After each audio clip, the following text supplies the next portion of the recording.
Our second panel today will focus on the future of democracy in the face of technological and geopolitical challenges. I'd like to welcome Demetri Sevastopulo, U.S.-China correspondent for the Financial Times, who will moderate a conversation with Condoleezza Rice, director of the Hoover Institution and former U.S. Secretary of State and National Security Advisor. Eric Schmidt, chair of SCSP's Board of Advisors. Jon Huntsman, former four-time U.S. ambassador to Russia, China, and Singapore, deputy U.S. trade representative, and former governor of Utah. And Sylvia Burwell, president of American University. All yours, Demetri. Good morning, everyone. As introduced, my name is Demetri Sevastopulo from the Financial Times. And I'm not a member of Putin's cabinet. I'm an Irish guy with a Greek name, and hopefully you'll understand my accent this morning.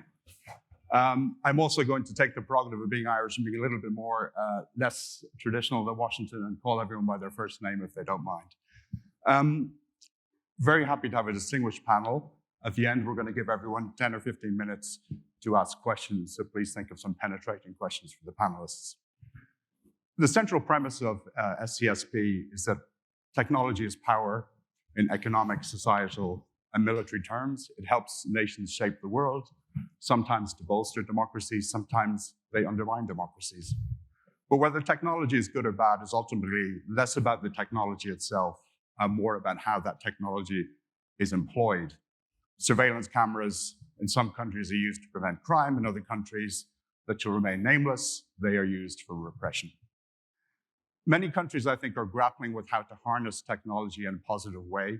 But a big challenge for democracies, as you all know, is that some nations see no distinction between a democratic-led or authoritarian-led global technology order. And other countries may not even think about the strategic competition between the US and China because they don't understand the long-term ramifications of deciding on one particular technology or technological system than the other. So to kick off our discussion on what is a very broad and big topic, I've got kind of two opening questions I'd like to ask all of you. And the first is, how optimistic are you about the future of democracy, given the threats it faces, including from emergent technologies which can be used in disruptive ways? And secondly, how can the US and allies better make the case that open societies and value-based technologies are a better path for the future for their people? And I think we're going to start with Condi. The floor is yours, and good morning. And good morning, and thank you very much. Well, I'm actually optimistic about the future of democracy, mostly because to paraphrase Winston Churchill, we don't have anything better.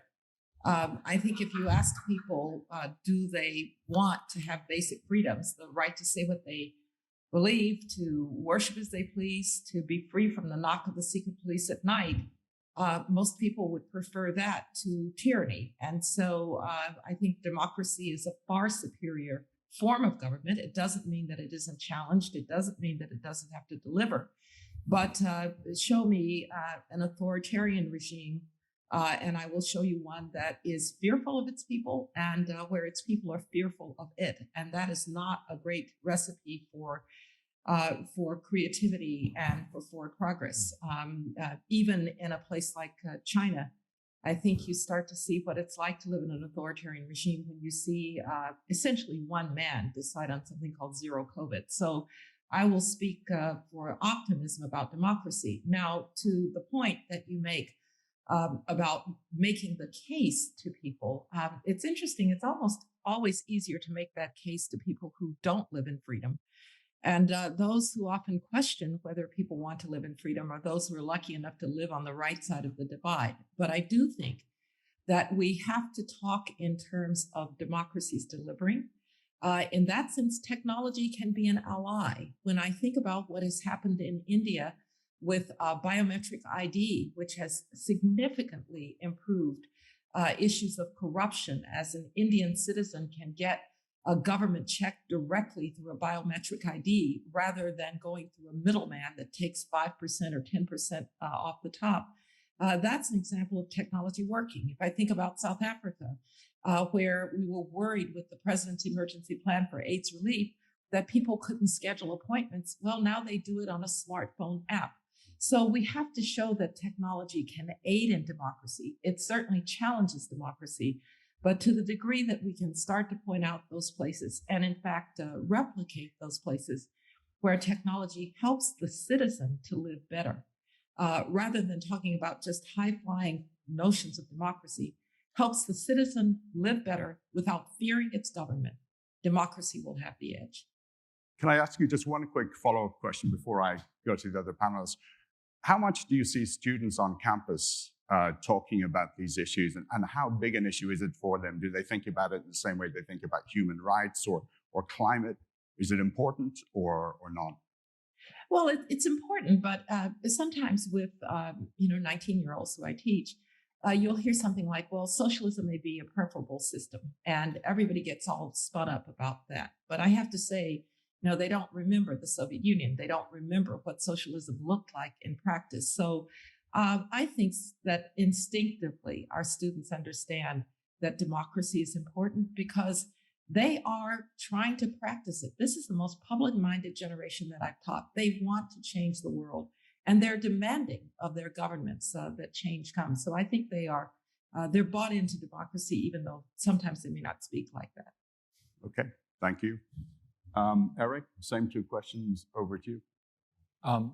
First, let me say that how proud I am of this report and the document. If you haven't had a chance to read it during the meeting. It's that good. Congratulations, Illy. Congratulations to your whole team. First place, I think we haven't found a better human organizational system than democracy and capitalism, although people keep trying to propose them. We're going through a rough patch now, I think, largely over misinformation. And so if you look at technology is sort of reasonably neutral. And the examples that Condi, and I completely agree with what Condi just said, are all positive examples. I think what's really true is social media, and in particular, the ability to automate misinformation is driving everybody crazy. And it's driving crazy because all of these sort of splinter groups and crazy people in all parts of the spectrum can now be heard, and we don't want to hear them because, frankly, they're wrong. This is QAnon, et cetera. So we have to come up in democracies with some way to deal with the issues of misinformation and how it changes the body politic. Dr. Kissinger, Dan Huttenlocher, and I wrote a book last year about the age of AI. And in the book, we say at some length that this misinformation problem is going to get significantly worse because of targeting and the ability for AI systems to use their optimization functions to target specific individuals. Mm-hmm. So the sort of, in my entire career, I've been essentially a techno-optimist, and I remain a techno-optimist, but a bit bloodied, because the technologies that we collectively built, which we collectively built largely in our own image and for ourselves, are being misused in the ways that we didn't expect. A simple explanation for that is that we didn't take those classes in college. We were too busy in engineering. We didn't understand how society really worked. And so I think that there needs to be some kind of reckoning around this. With that reckoning, I'm quite sure we will be in good shape. If I can ask you one follow-up. If you look, the US has been a technology leader for decades. China is emerging as a technology leader in some areas. I don't know how many of you are dancing on TikTok and sharing your videos, but TikTok is essentially originally a Chinese company. How do you tackle some of these challenges when actually the technology is not being developed in somewhere in the US, but actually it's being developed in Chengdu or Shenzhen? Well, again, my whole career has been US dominance in technology and watching what we did to other countries. So if you think about Europe became very concerned about data localization. And I remember spending 15 years in Brussels dealing with this. Well, now we're concerned about data localization of Chinese products, mm-hmm. right? So what's good for the goose is good for the gander, et cetera. We need to, I think the key message here is we need to make sure that what happened to us in 5G does not happen again. I cannot say that more clearly. You do not want to work on platform technologies that you use every day that are dominated by non-democratic, non-open systems. So one way to understand the Chinese situation, of course, we have real experts here. is China has its own set of problems, but for China, most of the problems that they have seem to be solved by the technologies that they're investing in at a global level and at scale. So they're not, no matter what the narrative of China is and their issues and so forth, they're going to double down on competing in the areas that we care about, AI, quantum, synthetic biology, and others. Because that's at the core of their revenue mission, their growth mission. They already control 90% of new energy, for example, right? So for all of the good liberals who want to drive electric cars, you're driving an electric car with a whole bunch of Chinese components. I recently started doing a whole bunch of programming. All the computer stuff that I'm now doing is based on Chinese computers. When I did this 40 years ago, it was all American made, right? It's really changed. And we have to address that.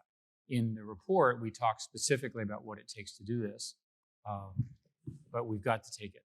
My concern is I think America is slow to understand the threat because of the disaggregation of information in America and all the special interests. But the fact of the matter is we have a national bipartisan priority to win in establishing technology platforms for the globe that we invent, that we drive, that we make money from. We all benefit from that outcome. Okay.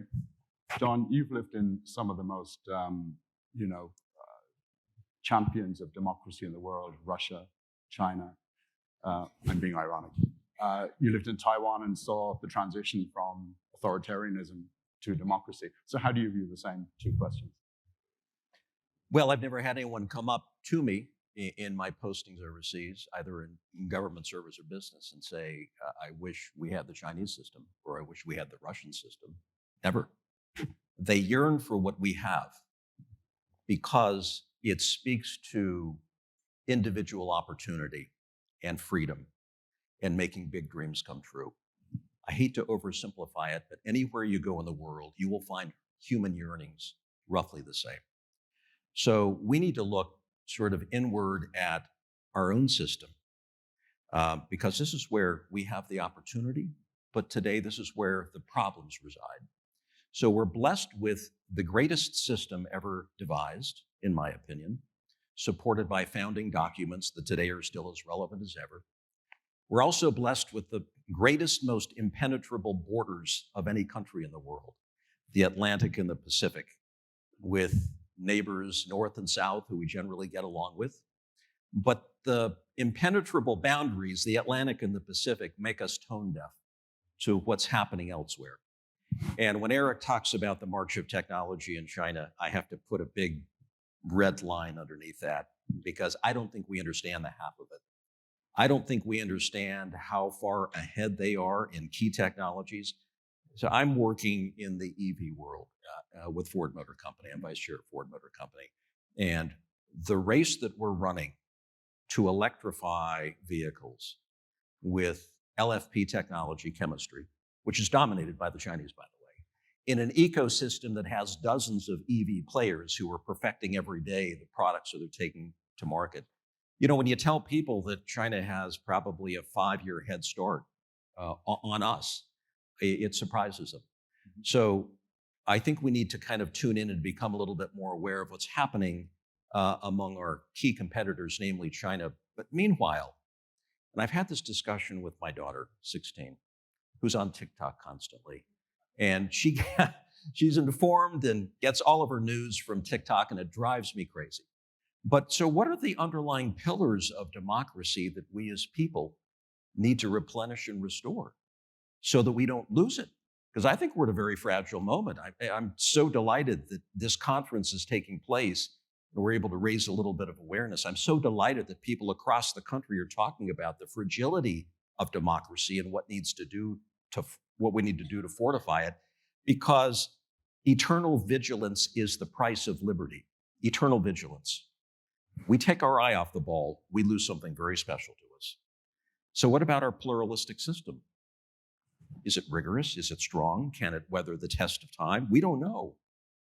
What about a free and fair electoral process, which is absolutely fundamental to making sure that our democracy works? What about a government that operates openly with transparency and fairness? What about a political engaged citizenry? Do we have one? Or do we kind of have one? I think we need a little bit of temperature taking on that one. What about a free and independent press that is absolutely indispensable to a functioning democracy? So we're here. Meanwhile, Xi Jinping and Vladimir Vladimirovich Putin are sitting over in Central Asia around a big table. And they're talking about alternative forms of governance that are ridiculous. People don't want them. They're doing it to poke us in the eye. They hate our system. They want to rid the world of our system. Meanwhile, we've given more opportunity to more people than any country of the world. So we need to focus on what we do well, how we can refurbish and restore the pillars of democracy, which is what I think the next few years are going to be about, and how the march of technology can help facilitate that. Because AI can restore much in terms of access to information, how we vote, the ease with which we vote, how kids are taught in schools, access to healthcare. There's so much left to be done, so much we've talked about for too long without taking action. And unfortunately, I think that is the weakness of this country. We talk. Some of these conversations we've had for 20 years now, and we don't act, and we don't organize, and we don't make national priorities that all of us can get around as Americans. As a quick follow-up, as someone who has, speaks Chinese, has invested a lot of time in China, Taiwan, are you worried that the combination of the restrictions in China on movement, the lockdowns from COVID, the maybe Cold War is too harsh of a term, but the cooling of relations between the US and China makes it more difficult for maybe Americans and others to go and visit China and really see what's happening?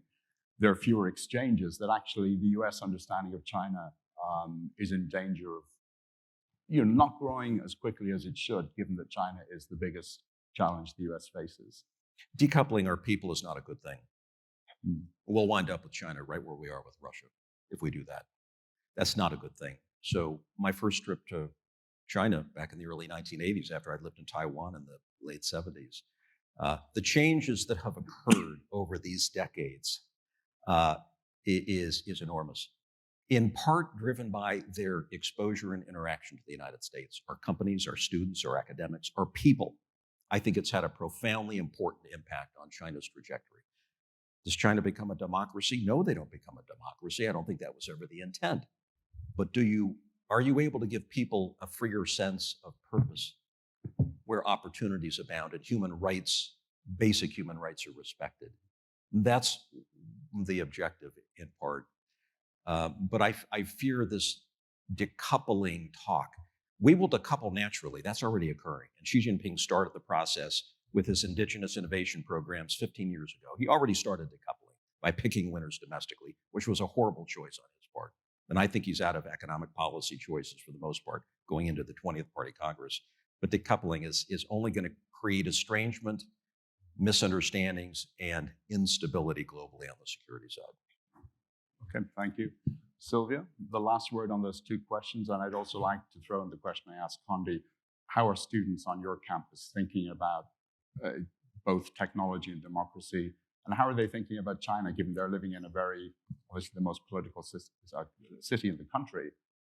What kind of discussions are you hearing? Do they mirror the discussions in broader Washington, or do they have a different perspective on China?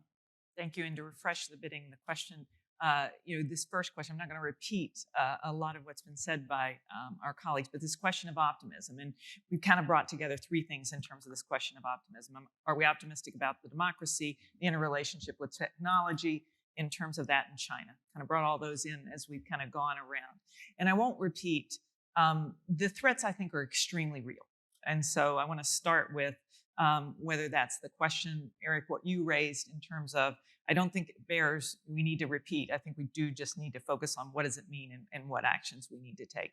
The internal threats to democracy, Jon, you touched on some of that as we think through it, and the threats that China present in the context of both of those things. So I'm not going to repeat that part. I'm still an optimist. And I'm an optimist partially because I am at a university every day, which is a microcosm. It gets a little bit to the second part of your question. At a university, you are a microcosm of all of these problems, whether it is the misuse of technology and misinformation. I can tell you how quickly things can spread through social media that are not true. And then what it takes, and the division and divisiveness in terms of undermining the democracy. and how that works. At the same time, you see all of those pieces and parts, but you also see the antidotes in action. And that's why I'm an optimist. And whether that's, I think Audrey Cronin is here, who is leading our Center for Innovation, Technology, and Security at the university and works. I see her work with students in mentoring them. I see her work in scholarship, and I see her work in supporting the U.S. government in its work. Diana Burley, another one of our faculty, who is doubling our research to this point of how are we going to get to the place that you're talking about where we don't let that 5G thing happen again. And so I see the solutions in the solution space. On the other part of it, the issue of these divisions in democracy, some of the things, John, you were talking about. I get to see how it actually works. At American University, we tell our students 3 things. Get your facts, take it off social, and get it in a room. When we have these divides, when we have these problems, and what works for the students in terms of trying to teach that, the work we do on civil discourse, and whether that's the work that I'm talking about student by student on these issues, and American University, by Princeton Review's standing, we are the most politically active campus in the nation's capital as well. So you can imagine what it's like on a daily basis in terms of what we experience and what we see. And that's a great thing because it gives us the opportunity to see what tools work. And whether that's, and the tools that are working for the students, Hewlett just funded us on their democracy project because we're doing specific work with staff on the Hill, Democrats and Republicans, to get things done, to actually work with staff on training. How do you get things done and get the democracy working? So the problems are severe, but I'm an optimist because we know the solutions. And the one thing I would just say to reinforce my optimism is everybody sitting here and listening to all this today, I would just charge each of us, what are you going to do? That's the way, that's the reason our country works. That's the reason it's worked so many times, is because we all understand it, and then we actually work to take action. So I would just challenge everyone at the end of the day today, walk away, what am I going to do to solve some of the problems we've talked about today? One thing, I've got specific questions for each of you and your areas of focus, but one more kind of general question, just looking at how do you ensure that technology is not being used to promote disinformation, et cetera, without cracking down or curtailing freedom of speech. I'll give you an example. About 6 months ago at my daughter's school, messages were being spread that there was a shooter who was coming to target that school. And everyone started to panic and everyone started to call the teachers. It turned out to be complete rubbish, but it spread like wildfire. And that was, an example of disinformation, misinformation that freaked out lots of small kids. When the Queen died, everyone in my daughter's school knew within 30 minutes, even though phones are banned during the day. So in both cases, you've got valid, useful information, and you've got very scary information. So how do you deal with the disinformation without curtailing what is one of the most strongest aspects of this society? And I'll direct it to all of you, if anyone would like to take that. So you have to start with your belief on whether bad speech should be allowed. Mm-hmm. So I'm going to take the position that that bad speech should be allowed. And there are certain categories of speech that are illegal, so let's exclude that. They're relatively rare. So then the next question is, what do you do about it? And the problem we're in now is boosting of it. So what happened was roughly 2015, 2016, AI technologies came along that would allow people to be matched based on their alleged interests, which was determined by clicks and other things. And by basically increasing sharing and increasing matching, the corporations increased their revenue, right? And everyone thought they were finding their best friends. And there's no particular evidence that the fact that people who are like me click on things that are similar is what I actually want to read. And that's a debatable point. But the algorithms, not the speech, but the algorithms got so good that they would find some crazy claim and amplify it, boom, like that, because they're looking for sharing feedback. That's how they work. So to some degree, the problem you're describing is an accident. It's an accident of technology leadership. The political leaders, people who work in this area are spending an awful lot of time trying out how to solve it. There's a number of politicians in DC who are very much in favor of ending or modifying the Section 230 exemption. And that's likely, in my view, to happen through some political process that's not clear to me. It's not clear to me, however, that that's enough. Europe has a set of rules which essentially involve publishing the nature of these algorithms, these boosting algorithms. It's not clear to me that that's going to work. And the UK has a bill which is not passed yet called the Online Safety Bill, which actually defines legal but harmful speech, and the government will determine what it is. Well, that's not going to work in the US. It's not clear to me that's going to work either. So I think we are collectively, I think we've identified the problem collectively, which is the algorithms take speech which used to be in some corner, right? Some crazy person who lived in the basement. You know, my joke about this was that 0.5% of Americans are crazy. They all live in the basement. They're all named John. They all have a mother above, and they fed her food. They were fed food in the basement. And then one day, mom had an idea of getting them a broadband connection. And John's been happy ever since, right? He's as happy as he can be. She loves her child, and he's fed and happy, doing whatever he's doing. So we've got to deal with this asymmetry of power and information, where people who are not, shall we say, collectively legitimate, they certainly have a right to speech, but frankly, they're wrong. And we all agree that they're wrong. Using the daughter's school as an example, there are plenty of such examples. We haven't found that path yet. Given how many people have spent the last 2 or 3 years in the basement because of COVID, you've now slightly scared me about the future. Sylvia, I would just add to what Eric said that, I think we haven't found, and I'm not sure that there's going to be a solution. And so as we think about this problem, and I'm not sure that that we can wait on a solution, but we have to start working on the different pieces. Mm-hmm. And I think those pieces are some of the pieces in terms of how that focus that's occurring on the algorithms, how do we think through the use of those, and then complementing those with other tools as well. We've just redone at American University our freedom of expression policy, and the addition to the part of it is making sure that people know, because we, like Eric expressed, there are banned things that we know, yelling fire and the moral equivalent. We need to understand what that is now. But in that bad space, making sure that while it is not something that is banned, the question of accountability and responsibility. So we as a community know that when you are taking the steps, when you are doing this thing, that there is an awareness of your accountability and responsibility for what you cause. By the way, I loved your rule. Get your facts, get it off social, and have a meeting about it. Get in the room. Yeah. Right? So that works in a university. Why can't we do that in the United States? As a journalist, I would take out the meeting, but sorry, Conde, you wanted to jump in. I'd just like to add just 2 brief points to this. One is that I also have another part to Sylvia's to the students, and that is you don't have a constitutional right not to be offended, because a lot of the absence of discourse these days in universities is that people are going to their own corners. They are determining the rules by which they can or cannot be addressed, or and what you can and cannot discuss. And that is causing a kind of freeze. And I think that is bad for democracy. So, I think students need to get their facts. They need to get off social. They need to get in a room, and they need to realize that they may, in fact, have to listen to some things that are hard to hear. So I just wanted to add to Sylvia's list. The other point I wanted to make is I completely agree with the difficulty of dealing with misinformation, disinformation.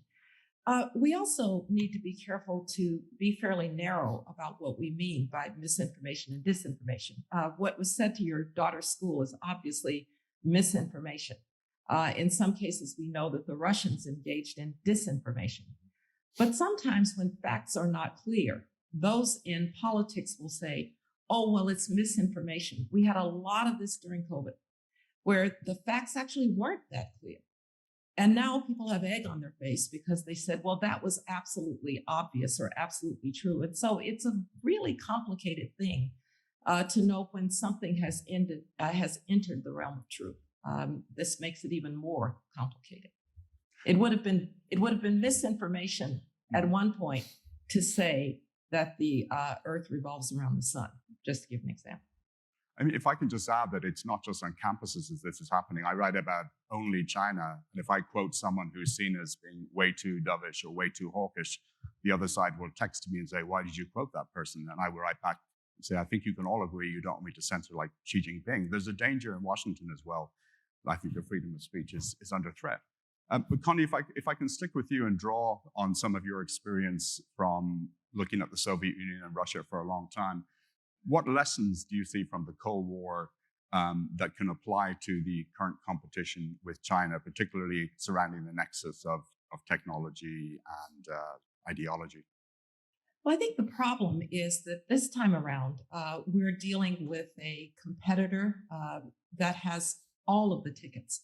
You know, the Soviet Union was a military giant, but it was a technological midget. It was an economic midget. At no point in time was more than 1% of Soviet GDP accounted for by international trade. That's how isolated it was. We have a very different situation with China. As Erica and John were relating, this is certainly a technological giant that is becoming a military giant and has the economic resources to fuel it. And so the first thing that I say about to people about the Cold War is it won't tell you very much about how to deal with China. It will tell you two things, though. The first is it's better if you can do things with allies. And one of the good things about Chinese foreign policy over the last couple of years is that it's actually pushed a number of countries to fear China and to move closer to the United States. That's the story of the Quad. That's why you have Japan and Australia and India in deeper cooperation with the United States. So allies matter. It mattered in the Cold War with the Soviet Union, and it matters now.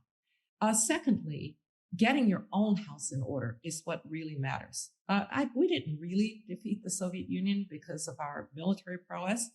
It was because they couldn't keep up technologically. And so when I hear people who know, like Eric, talking about the race with China on the technological side, we'd better get our act together, because this time we have a determined and much more effective and capable adversary on the technological front. I think if we understand that, and I just want to say something that's maybe a little bit provocative, we have to win this technological race along all of these frontier technologies. Because if you go back to the nuclear age, just imagine if the Soviet Union, or even before that, Germany, had won the nuclear race. We would be living in a very different world. We don't want to live in a world in which the United States and its allies, its democratic allies, are not setting the rules, doing the work, and leading on these technologies. And it's everything from making sure that we're making the investments to even really pretty technical things that I watched as Secretary of State. The Chinese are sending really important people to UN conventions, to committees that are setting standards, and we're not paying attention. So we have a lot of work to do. The Soviet, in some ways, the Cold War may have been the easier of the tests. A quick follow-up. As someone who's looking at China now and obviously knows Russia extremely well, do you think there's a chance that the US could pry China and Russia apart and break up this new no limits partnership? Or do you think that would be wishful thinking? I think Vladimir Putin's doing quite a good job of that, actually. The partnership without limits, suddenly Xi Jinping finds himself in bed with a homicidal maniac who's bringing sanctions down across the world. And the Chinese, I think, are, I was a figure skater, and a figure skating blade is a 1/4 inch. The Chinese are on a 1/4 inch blade right now, trying to keep their rhetorical support for the Russians alive, while not falling afoul of the United States and others on things like sanctions relief. And so I think, that what they have in common is that they believe in authoritarianism. They believed in the decadence and the ineffectiveness of the West. But to my mind, the best thing that can happen to that bromance is if Vladimir Putin loses. And then Xi Jinping is going to have to ask himself if that's really the partnership without limits that he wants. Thank you. Eric, can I ask you, you've just come back from Ukraine, looking at a real battlefield. In terms of technology, what did you observe? What kind of technologies are helping Ukraine, giving it the edge, and what technologies are benefiting Russia? And what were your observations in general? So I had never been to Ukraine before. And and of course, as an American, you become an instant expert on everything when you visit a country for 2 days. So please take this as a sort of a limit of my knowledge. In Ireland, we do that in 1 day, by the way. Just to point that out. Okay. The first thing to say is we went to Kyiv and we went to the suburbs where various bad things happen. The city is quite functional. There's an occasional damaged building and so forth, but there's traffic jams, Uber cars, men and women walking, kids dressed nicely, the whole bit.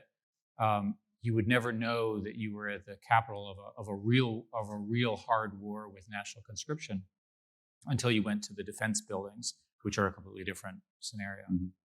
Mm-hmm. President Zelensky is impressive, short, muscular, aggressive, the perfect person, if you will, to lead a civil war, sorry, not a civil war, but a national war against an outside oppressor. And what's interesting about him, and now having met everybody, is when he came in, for reasons I don't fully understand, he replaced everybody by people that were not traditional Ukrainian, right? And the argument was that they were holdovers from the Soviet times. So, for example, his chief of staff was his producer. The fellow who heads the Defense Department was his lawyer. These people are very, very smart.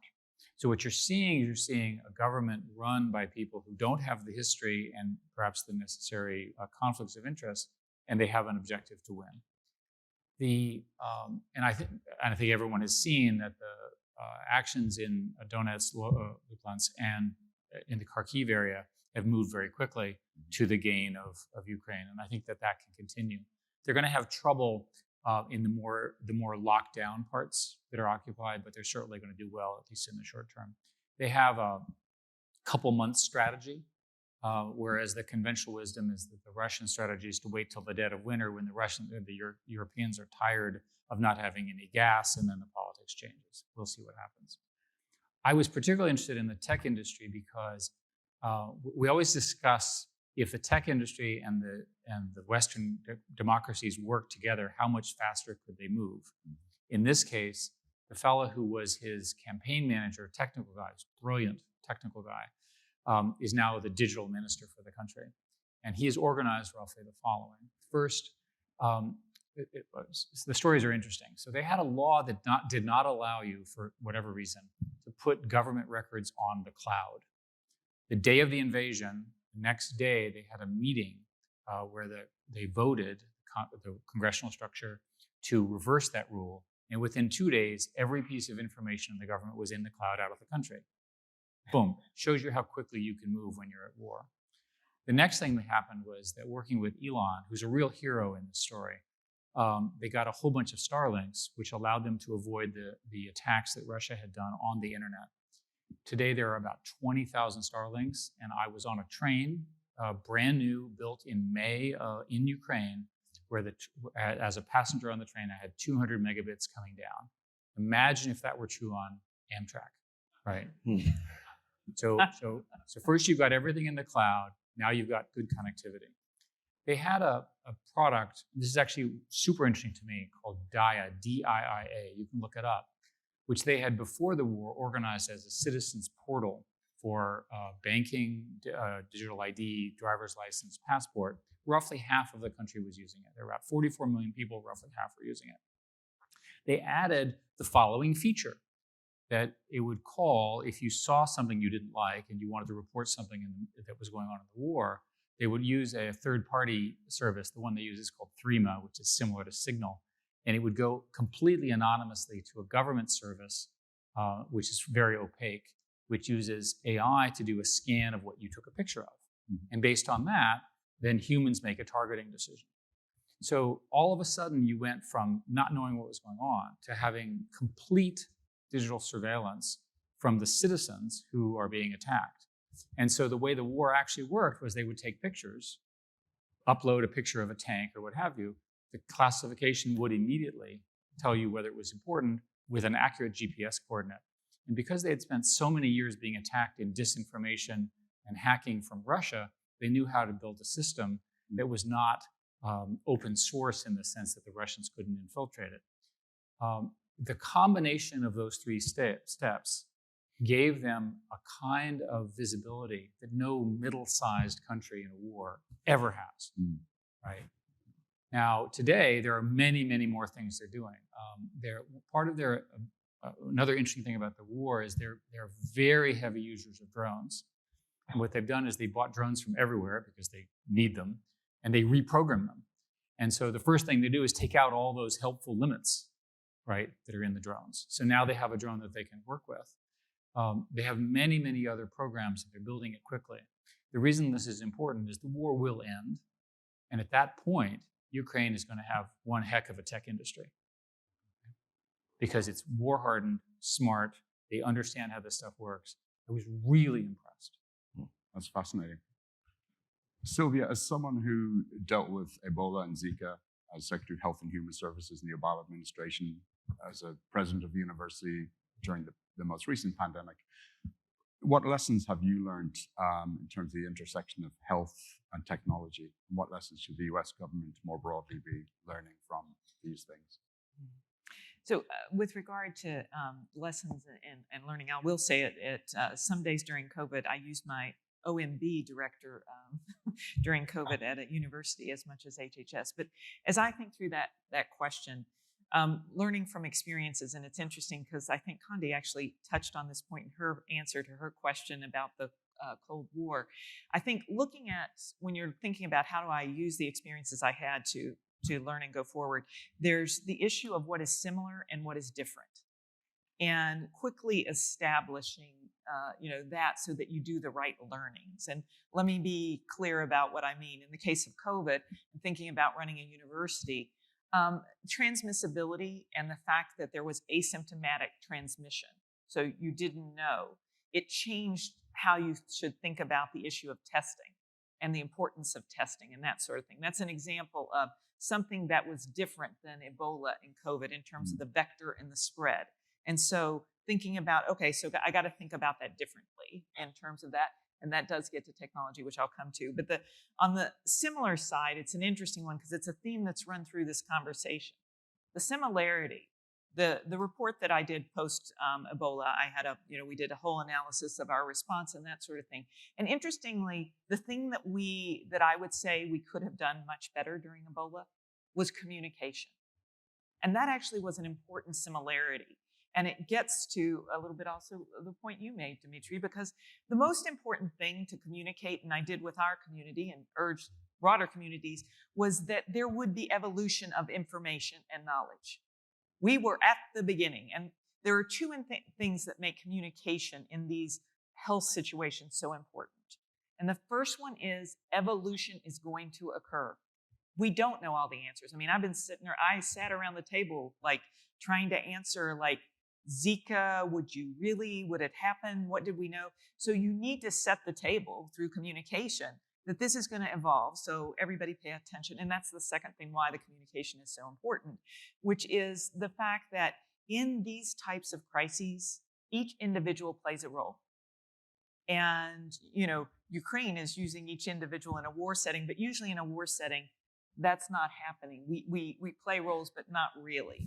In these you do. So those are some areas. In terms of technology and the lessons learned, I think the first one I would just wish and hope that we all highlight again and again, the vaccine. We would not be here. We would not be in this room right now if we had the death rates that occur without a vaccine in terms of the death rates and the knowledge of what we had. And the miracle of technology and the speed of technology to the point of like getting this stuff done quickly. That is, such a huge lesson. But the technology and the lessons we used throughout, and one of the most important ones that I think we need to learn and act upon is the question of the use of technology to help us get ahead and in front of and assess the situation. It's doing what you described in the war, Eric, in terms of I take the picture and I report in, so I know what's happening. Similarly with the diseases and the spread of the diseases. And that's everything from, are you asymptomatic or not, reporting all of that data and information and having the ability to use technology to help us get in front of things. And so those would be two important technological lessons. Jon, I've got a simple question for you. huge amount of talk about Taiwan and will or won't China invade Taiwan? Will it happen in 2027 or before or after that, et cetera, et cetera. The US is trying to reduce its reliance on certain foreign semiconductor companies tied to China, reduce China's ability to develop its own semiconductors with the CHIPS Act, enhance America's ability to do more here and to move production here of high-end chip manufacturing. In Taiwan, there's an argument that if you hollow out the chip industry or chip away at it, to use a terrible pun, that you remove what they call the silicon shield, you reduce the likelihood that the US will actually come to Taiwan's defense if China attacks it.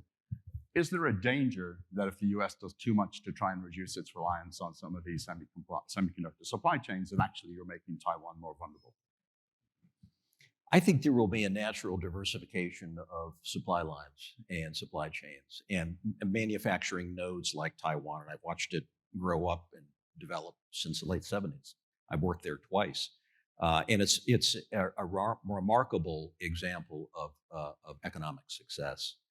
But there will be a very real force that pushes offshore much of the strategic technology just for guarantee purposes, that you have an insurance policy against the possibility of an invasion.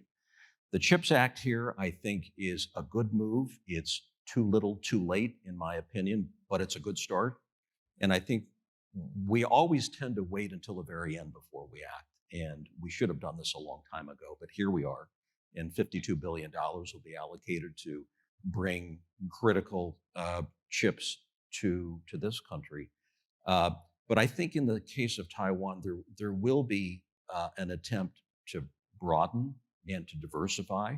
I think supply lines generally are going to favor our friends and allies. Although when we start drilling down, I think we're going to find that even with our friends and allies, you find that there's a very strong Chinese presence with respect to key and critical materials as part of those supply chains.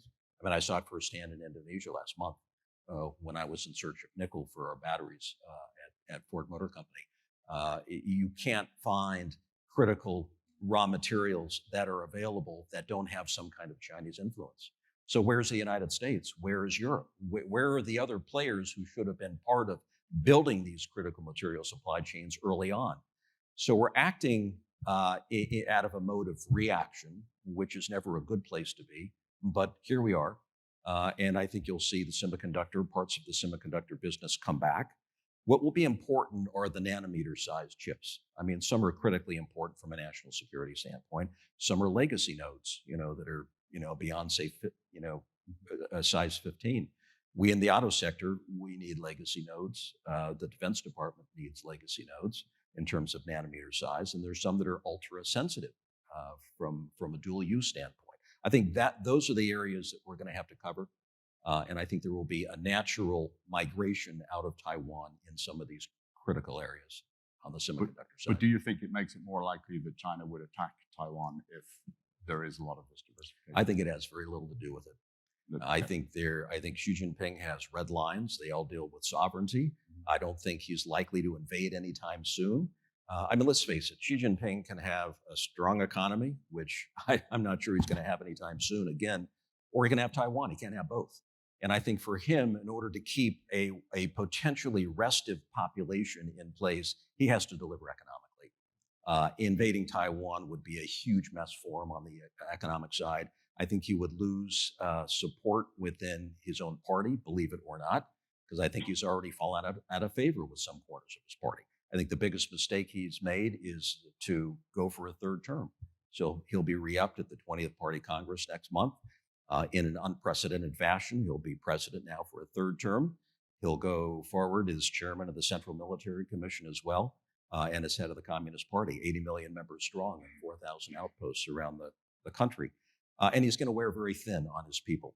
But for him, the primary concern has got to be delivering economically. Jobs, standard of living, retirements, which don't exist, healthcare, and stronger societies. And Taiwan would get in the way of any of that. So I'm not a believer that he's in a rush to do any of that. We're going to open up the floor to questions. I'm conscious in Washington, moderators often say a little bit questions and then forget to follow through, so I don't want to do that. If you put your hand up, someone will bring a microphone to you. Please state your name and affiliation, and try and keep your questions succinct, please. Let's see a gentleman over here on the right, or my right, I should say.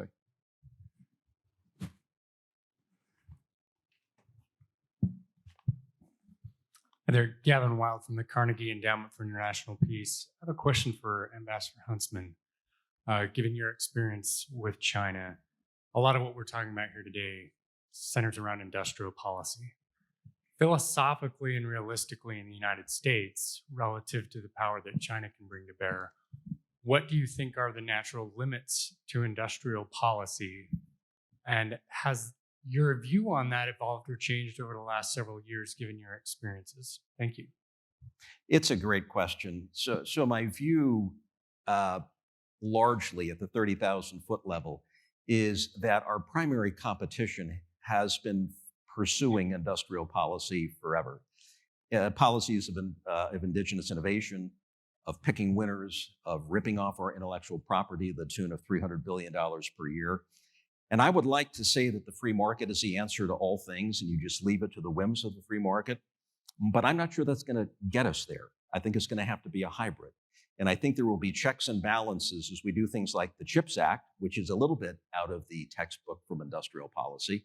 And there will be checks and balances called entrepreneurship and startup companies that will forever keep, I think, the regulatory regime in check and in balance in terms of making sure that there isn't overreach that in a way that kills our economy. But I do think that we have to look at our primary economic competition differently. We have to organize differently around it. We have to come together as universities, government, and business and formulate some must-haves in terms of our economic foundation. What must we have in order to succeed longer term, without which we begin to sputter and die? And believe me, a strong democracy is absolutely critical in undergirding all of this. That's why I'm so interested and compelled by the idea that critical to everything we're talking about today, whether the march of technology, economic performance, warfare, is a strong underlying democratic society. That's the only way we get there. But I think, as we go forward, we're likely to come up more with a hybrid economic model in terms of how we deal with the competition from Taiwan than what we've seen in the past. Okay. I think we have a question right at the very back. Sorry, it's quite hard to see with the light, so if you could put your hands up high. I think the secretary wants to talk. Oh, okay. Yeah. Sorry, I just very briefly wanted to say we do have a model also from the post-war period of universities, business and government working together in fundamental research, but it required significant investment from the government through National Science Foundation, through NIH, through the Defense Department. And so we have something we modeled. It wasn't really industrial policy because a lot was left to entrepreneurs and actually to private capital. But we've done it before, and I think we can do it again. We just have to remember we do have models from the past. Thank you. Great. Good morning. My name is Nee Simmons. I'm with CSET, Center for Securities and Emerging Technologies at Georgetown. A lot of my work I do is sort of focus on emerging frontier markets. Africa is a big piece of what I do a lot of my work with, especially in my background with working at World Bank Group. As Africa scales from 1.4 billion to almost 2.5 billion, we are already a tech hub. I believe Dr. Schmidt had mentioned that Ukraine is a tech hub. Well, there are a lot of African companies, universities working on dual-use innovations, and China is doing some nefarious things on the continent. What are we doing to support our partners, these democratic partners, not just in Africa, but Latin America, and looking at ways that we can not only use what we're doing, but what they're doing so we can have synergistic opportunities. These are certain things that, frankly, have not been touched upon. So these are some thoughts that not only myself, but others are thinking about. What are your thoughts about this? Thank you. Eric, do you want to take that? Or The first thing we did, which was 20 years ago, was we got inexpensive phones into pretty much every country in Africa. And I thought, speaking as the local techno-optimist, that would kind of solve the problem. The next problem was that the government's PTTs were largely kleptocratic and largely monopolies and largely not doing the right thing. And so recently, many of the tech companies have been doing private, essentially fiber networks and so forth to try to address that. So in order to take advantage of this extraordinary human dividend in Africa, the population today, Africa is 15 or 20% of humans. By 2100, I think the numbers are 41, 45% of humans will be in Africa. Nigeria will be 900 million people, that sort of thing. So you have this enormous demographic dividend. You've got to get them connected, and you've got to get them connected in their own language. There's been good progress there. There are now hubs in places like Nairobi, which are significant. To me, the other issues which have to do with governance, stability of law, ability to create companies, create export markets now become important. I think we know how to solve the technology problem with cheap phones and inexpensive apps in the local language, right? That was the big problem. The next problem is how do you build corporations to do it? There's a gentleman over here. And then after that, we'll have time for one more question. That lady over here on the right. And I think we've got 4 minutes. So if everyone could keep their questions and answers as brief as possible. Great panel. I'm Eric Brynjolfsson at Stanford University. Eric, in your trip report, you described relatively normal life in Kyiv. I'd be interested in understanding more why that is. Is it a matter of effective defense or deterrence? We've seen other cities been hit very hard. And relatedly, on cyber, I would have, before the war, maybe expected more devastating cyber attacks, not only in Ukraine, but in Europe, the United States. We haven't seen as much of that. How much is that they're not trying because they're afraid, or they're trying but not succeeding? So what I was speaking as your instant expert here, what I was told was that this traditional cyber attacks all did occur. And with the help of foreign companies, in particular American companies, the Ukrainians were able to repel them or stop them. And again, I wouldn't discount the impact of Starlink because it bypassed the connectivity points that would be DDoS attacks and things like that. And they have a long experience with it. So I think to some degree, the cyber attacks didn't work because there had been so many before and they were ready to attack them. With respect to normal life, I may have promoted it a little too well. The country is under martial law. There is a curfew at 11 p.m. till 5 a.m., and you will get arrested if you're on the streets. There's no effective free speech. The newspapers are limited in what they can say and so forth. So when you dig in another level, it's not quite like the rest of Europe. But the remarkable thing is that humans get through everything. And because Kyiv wasn't destroyed in the way that, for example, Mariupol was, there's a possibility of actually, you don't need to rebuild, you can just fix some of the buildings and deal with the horrific human cost. It looks like the Russian tactics have changed. There's a set of cities which were largely destroyed, but many of them they just went through. And so this may be related to Russian tactics, but the fact of the matter is that I was staying in a nice hotel. I had a very high quality 4G signal on my phone. I was interacting with everyone in the same way we do here. And the final question to the woman over here on the right again. Hi, thank you. My name is Amber. I'm with the State Department. This panel talked a lot about misinformation and disinformation, two terms that we all are using frequently nowadays. I have a question which might seem deceptively simple, but I think is really important, and I've been asking myself, is why are we using these particular terms for things that at times we might have previously referred to as inaccuracy, falsehood, potentially even a lie, or the word propaganda? This isn't a gotcha. This is like an actual question that I'd like to know, like, why do you think we use these terms? And also, in what circumstances do you think we shouldn't use them? If you could address that, and maybe the distinction between dis and misinformation, and if using the term information for things that aren't actually information could potentially lend credibility in a way that's perpetuating a problem. Thank you. Who would like to address that? Condi, have you? Oh, well, the really kind of interesting question. Let me just say that the way that I think about the difference between dis and miss is that dis is intended to deceive. And I probably would, in a certain set of circumstances, call it propaganda. So I think the point that there may be clearer ways to talk about this and not appropriate information at all is actually a very good point. I think sometimes talking about propaganda, there are certain things that are lies.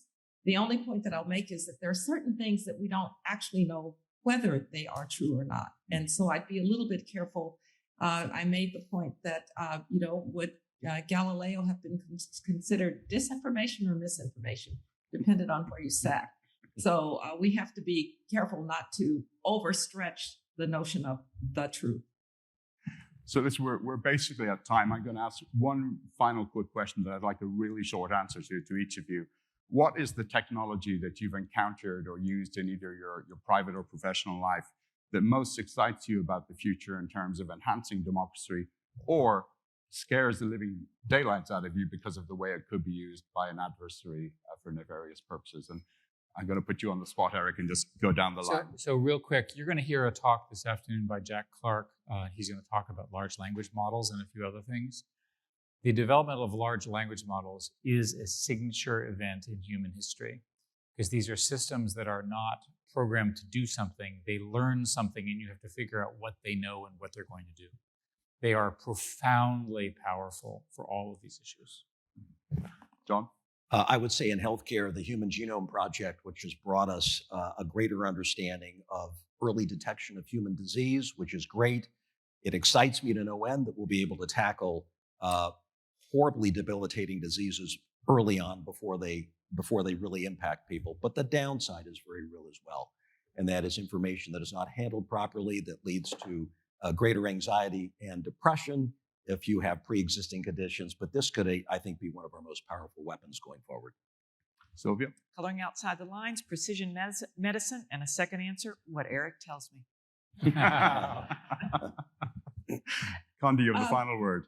I would say the ability of people who otherwise would not have been able to communicate. And it's a pretty old technology, but the smartphone's done a lot. And I'm with Sylvia. When Eric starts talking about intelligence and intelligent machines, I get really nervous. Me too. Well, on that note, I'd just like to say a big thank you to our panelists and to the audience. And if you could give the panelists a big round of applause, please. Thank you.